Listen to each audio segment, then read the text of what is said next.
Yung mga idol, kumusta? DJL Sports TV nagbabalik mga idol. Marlon the Nightmare Tapales. Gugula din si Naoya Inoue. Sam Goodman gustong makalaban si Cuadralas. General Casimero ang angas ng Pinas. Yan ang ating pag-uusapan ngayon mga idol. Pero kung bago kayo sa aking YouTube channel mga idol, pwede bang makahingi ng isang like, subscribe at pakipindot na rin natin notification bell para ma-update kayo sa ating video na katulad nito.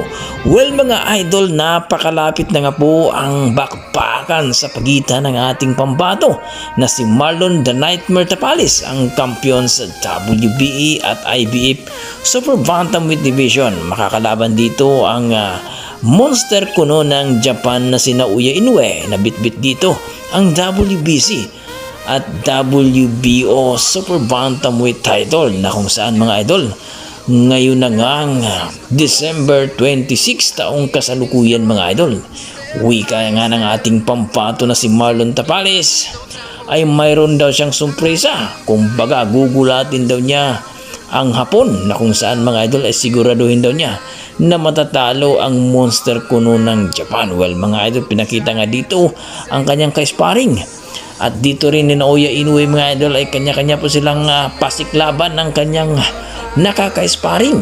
Mukhang lamang dito ang Hapon mga idol, mukhang malalaki ang kanyang kaka-sparring compare sa ating pambato na si Marlon the Nightmare Tapales. Well mga idol, karamihan nga sa ating mga boxing fans na mukhang nasa 30% lamang na mga boxing fans na naniwala na matalo itong si Naoya Inoue, na kung saan mga idol ay halos pabor kay Naoya Inoue. Kayo mga idol, kakayanin kaya ni Marlon the Nightmare Tapales itong si Naoya Inoue ngayong December 26 sa kanilang mega undisputed bout? I-komento mo na sa baba mga idol. Sa kabilang banda mga idol, Sam Goodman ang number 1 sa WBO at IBF. Gustong kalabanin ng ating pambato na si Cuadralas General Casimero, ang ating former 3 Division World Champion.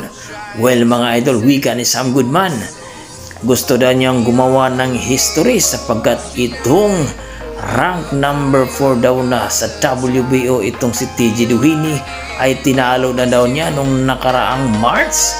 At dito kay Rais Alim ang rank number 5 dito sa WBO ay tinalo na daw niya dito sa IBF nung nakarang September. Kung baga mga idol, what the fuck? Si Cuadralas Casimero na lang daw ang natira dito sa WBO na hindi pa niya natalo.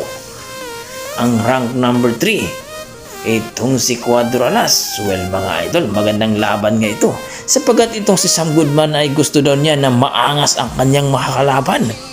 Talagang tinalo daw niya ang tinaguriang angas daw na itong si Rais Alim. Walang nagawa daw ito. Kaya itong si Sam Goodman mga idol, kung magmaterialize ang laban nila dito kay Cuadralas Casimero, napakagandang laban ito.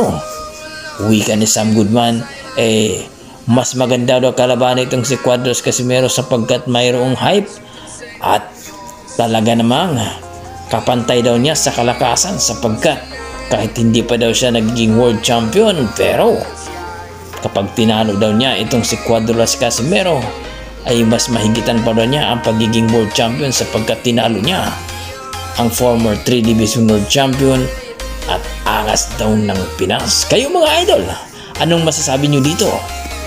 Kung sakaling maglaban itong si Sam Goodman versus Casimero at itong ating Marlon Tapales, matatalo kaya itong si Naoya Inoue, ang monster ng Japan? I-komento mo na sa baba mga idol para ating pag-uusapan.